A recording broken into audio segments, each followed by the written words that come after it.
వేల కోట్ల రూపాయల బకాయిలు, పిఆర్సి, ఐఆర్ విడుదల, గత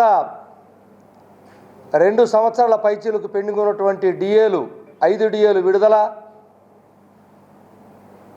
అదేవిధంగా రిటైర్డ్ అయినటువంటి పెన్షన్లకు సంబంధించినటువంటి అదనపు క్వాంటమ్ ఆఫ్ పెన్షన్ పెంచడం, గ్రామవార్డు సచివాలయ ఉద్యోగుల సర్వీసులకు సంబంధించినటువంటి ఇంక్రిమెంట్లు విడుదల, కాంట్రాక్ట్ ఉద్యోగులకు క్రమబద్ధీకరణ, అవుట్సోర్సింగ్ ఉద్యోగులకి ఉద్యోగ భద్రత లాంటి 29 ప్రధానమైనటువంటి డిమాండ్లతో గత 2 సంవత్సరాలుగా ప్రభుత్వానికి చెబుతూనే వస్తున్నాం. గత ఏడాది క్రితం గౌరవ ముఖ్యమంత్రి గారు స్వయంగా అక్టోబర్ 18వ తారీఖున ఉద్యోగ సంఘాలతో చర్చలు చేస్తూ కొద్ది సమయం ఇవ్వండి,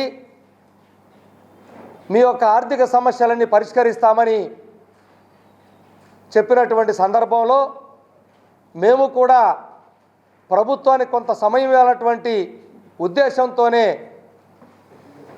సంవత్సర కాలంగా ఎదురు చూస్తున్న కనీసం ఎవరు పిలవనటువంటి నేపథ్యంలో, కనీసం మమ్మల్ని పట్టించుకోనటువంటి నేపథ్యంలో విధి లేక మరలా ఉద్యమానికి మాకు తప్పదు, మాతో ఎవరు మాట్లాడట్లేదు, మాతో ఎవరు ఏమీ చెప్పట్లేదు, ఎవరు అవకాశం కల్పించట్లేదు అని ఇక రోడ్డు ఎక్కి చెప్పుకుంటే అప్పుడైనా మమ్మల్ని పిలుస్తారని మేము గత జూన్ మాసంలో 7వ తారీఖున రాష్ట్ర కార్యవర్గం నిర్వహించి ఉద్యమానికి వెళ్తున్నామని మేము ప్రకటించి ఏపీజేఎస్ అమరావతి పక్షాన జిల్లాల పర్యటన సదస్సులు మొదలుపెట్టబోతే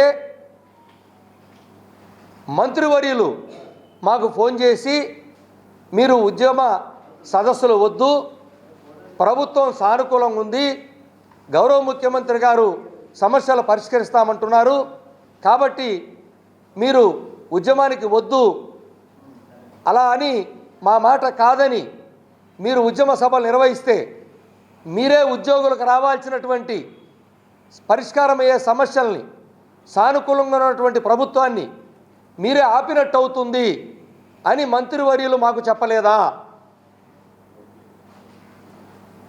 మేము ఉద్యమం పేరుతో మా పేరు ప్రఖ్యాతుల కోసమో మా సంఘం కోసమో వెళ్తే ఉద్యోగులకు నష్టం జరుగుతుందని ప్రభుత్వం ప్రధానంగా మంత్రివర్యులు చెప్పినటువంటి మాటలు నమ్మి మేము చర్చలకు వచ్చింది వాస్తవమా కాదా?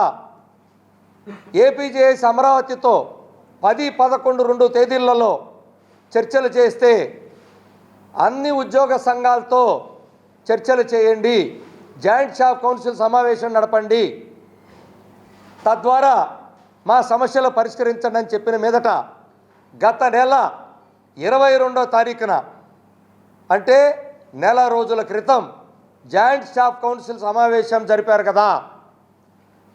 5గురు మంత్రివర్యులు, 10 మంది స్పెషల్ చీఫ్ సెక్రటరీలు, సిఎస్ గారి అధ్యక్షతన జాయింట్ స్టాఫ్ కౌన్సిల్ సుదీర్ఘ సమావేశం జరిగిందా లేదా?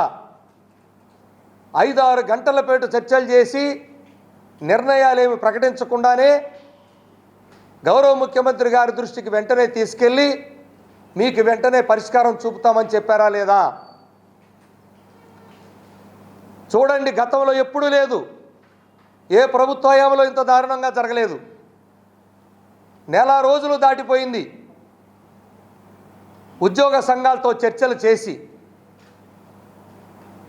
ఈరోజు మా పరిస్థితి ఎలా అయిందంటే ప్రభుత్వాన్ని నమ్మి, మాటలు నమ్మి సానుకూలంగా ఉంది వచ్చామని చెప్పి వచ్చాం. ఒకవైపు 28వ తారీఖున ఉద్యమ కార్యాచరణ ప్రకటించాల్సి వస్తుంది, రాష్ట్ర సదస్సు పెట్టాము అని కూడా ఇదే పత్రికాముఖంగా ప్రభుత్వ అధినేతలకు అందరికీ చెప్పడం కూడా జరిగింది. ఒకవైపు 28వ తేదీ వస్తుంది, ఇంతవరకు ప్రభుత్వంలో ఎవరు కూడా కనీసం చర్చలు ఉందో లేదో కూడా చెప్పేటువంటి పరిస్థితులు ఎవరూ లేరు. ఉద్యోగులేమో మీరు ఉద్యోగ సంఘ నాయకులు మేము దోషులుగా, మేము తప్పు చేసినట్లుగా ఉద్యోగులందరూ ఉద్యోగ సంఘ నాయకులను ద్వేషించే పరిస్థితికి వచ్చింది. ఇది న్యాయమా? ఇది ప్రభుత్వానికి ధర్మమా? మమ్మల్ని ఉద్యోగుల ముందు తప్పుగా చిత్రీకరిస్తే ప్రభుత్వానికి ఏమొస్తుంది? 22వ తారీఖున అంటే నెల రోజుల క్రితం జరిగినటువంటి చర్చలకి నిర్ణయాలేంటి? ఇదిగో సుమారు 40,000 కోట్ల పైచిలకు 50,000 కోట్లు బకాయిలు ఉన్నాయి. ఇదిగో ఈ బకాయిలు ఈ రూపంలో ఉన్నాయి. ఈరోజు ఇవి ఇవ్వగలుగుతా, లేకపోతే రేపు ఇస్తాం, లేకపోతే ఎల్లుండి ఇస్తాం. ఒక రోడ్డు మ్యాప్ని ఎందుకు ఇవ్వలేకపోతున్నారు? లేదు, ఇదిగో 12వ పిఆర్సి ఇప్పటికే 3 ఏళ్ళు అయింది, కమిషన్ను కూడా వేయలేకపోయాము, ఇదిగో ఇప్పుడు వేస్తున్నాం మీరు అడిగారు అని ఎందుకు వేయలేకపోతున్నారు? లేదు, ఐఆర్ రాగానే ఇస్తానన్నాను, మంచి ఐఆర్ ప్రకటిస్తానని చెప్పి అన్నాము, 3 ఏళ్ళు దాటిపోయింది, పక్కన తెలంగాణ ఉద్యోగులు తీసుకుంటున్నారు, ఇదిగో ఇప్పుడు మీకు ఈ రోజు నుంచి ఇస్తాను, ఇదిగో ఇంత ఇస్తాను తీసుకోండి, నాకు ఇంత దగ్గర ఇంత లేదు అని ఎందుకు చెప్పలేకపోతున్నారు? లేదు, మీరు వచ్చిన దగ్గర నుంచి 5 డిఏలు పెండింగ్ ఉన్నాయి. ఇదే రాష్ట్రంలో పనిచేసే ఐఏఎస్ ఐపీఎస్ అధికారులందరూ కూడా డిఏలు తీసుకుంటున్నారు. 5 డిఏలు వాళ్ళు తీసుకున్నారు, కానీ మాకు ఒక్క డిఏ కూడా లేదు. మరి మీకు ఇదిగో ఇన్ని డిఏలు ఇస్తానని ఎందుకు అనలేకపోతున్నారు? అడిషనల్ క్వాంటమ్ ఆఫ్ పెన్షన్ 3% తగ్గించారయా, తీసుకుంటున్న దాన్ని తిరిగి పునరుద్ధరణ చేయమంటే ఎందుకు చేయలేకపోతున్నాము? మరి ఎందుకు అవుట్సోర్సింగ్ ఉద్యోగులకి భద్రత కల్పిస్తామని మంత్రివర్గ ఉపసంఘాన్ని నియమించారు? నియమించిన ఉపసంఘం ఏమైపోయింది? ఎందుకు వాళ్ళ కనీసం భద్రత కల్పించలేకపోతున్నాం? ఈరోజు ప్రభుత్వంలో సగం మంది సేవకులు వాళ్ళే కదా. రాష్ట్ర ప్రభుత్వం నడిపేది సగం మంది ప్రభుత్వ రెగ్యులర్ ఉద్యోగులు అయితే సగం మంది పైచిలకు వాళ్ళే ఉన్నారు కదా. వారికి సంబంధించిన జీతభత్యాలు ఎందుకు చెప్పలేకపోతున్నాం? మీరు హామీ ఇచ్చిన సంక్షేమ పథకాలు ఎందుకు అమలు చేయలేకపోతున్నాం? ఈరోజు మీకు చాలా స్పష్టంగా తెలియజేస్తున్నాను, ఇటు ఉద్యోగులకు కానీ ప్రజలకు కానీ తెలియాలి. తెలంగాణ ఉద్యోగి మేము కలిసి పనిచేశాం, మొన్నటి వరకు కలిసి జీవించాం, కలిసి ఉద్యోగాలు చేశాం. ఆ ఉద్యోగి మా ఉద్యోగి ఆంధ్రప్రదేశ్ ఉద్యోగి కన్నా ఈరోజు 13% జీతం ప్రతి నెల అదనంగా పొందుతున్నాడు 4 ఏళ్ల నుంచి. అది ఏ రూపంలో అంటే 11వ పిఆర్సి మాకన్నా అదనంగా 7% తీసుకున్నారు. అలాగే 5% అయ్యారు గత 3 సంవత్సరాలుగా పొందుతున్నారు. తెలంగాణ ఇంక్రిమెంట్ ఒకటి కలిపి 7+5+1 ఈరోజు 13% అదనంగా జీతం తీసుకుంటున్నారు గత 3-4 ఏళ్ల నుంచి. నేను వాళ్ళకన్నా 13% తక్కువ తీసుకుంటున్నాను. ఇది వాస్తవం కాదా? అలాగే ప్లస్ 12% డిఏని గత 2 ఏళ్ళుగా కోల్పోతున్నామా లేదా అంటే 13+12 డిఏలు 25% అంటే జీతంలో 25% తక్కువ జీతం ప్రతి నెల తీసుకుంటున్నానా లేదా అంటే ఎందుకు నేను అంత కోల్పోవాలి? ఎవరి కోసం త్యాగం చేయాలి? నేను కష్టపడి పనిచేసి నేను ఎవరికి త్యాగం చేయాలి? నా కూలీ నాకు ఇవ్వరా? ₹1,00,000 జీతం రావాల్సినోడు 70,000 పొందుతున్నాడు. ఈ 25% కాక ఈ 40,000 కోట్లో 30,000 కోట్లో బకాయిలు ఏదైతే ఉన్నాయో ఆ బకాయిలు ప్రతి ఉద్యోగికి సుమారుగా 4 లక్షల నుంచి 10 లక్షల దాకా బకాయిలు రావాలి అదనంగా. అదే రిటైర్ ఉద్యోగికి అయితే ఎర్రన్ లీవులు కలుపుకుంటే 10 లక్షలో 15 లక్షలో ఈరోజు బకాయి పడిపోయిన మాట వాస్తవా కాదా? అంటే ప్రతి నెల 25% జీతంతో పాటు ₹1,00,000 బకాయిలు ప్రభుత్వం మాకు పడి ఉంది.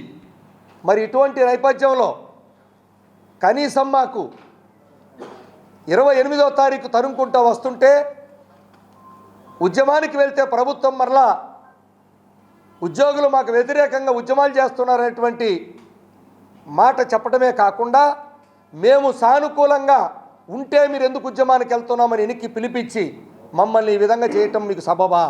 ప్రభుత్వానికి ఉద్యోగులందు మమ్మల్ని దోషులు చేయటం కరెక్టేనా? దయచేసి 28వ తారీఖు లోపే ప్రభుత్వం ఏమి చేస్తుంది, ఏమి చేయగలరు, ఏమి చేయలేదన్నటి వీటి మీద స్పష్టత ఇవ్వాలని మీ ద్వారా ప్రభుత్వాన్ని కోరుకుంటూ మంత్రివర్యులందరూ గౌరవ ముఖ్యమంత్రి గారి దృష్టికి అసలు తీసుకెళ్లారా లేదనే అనుమానం కలుగుతుంది.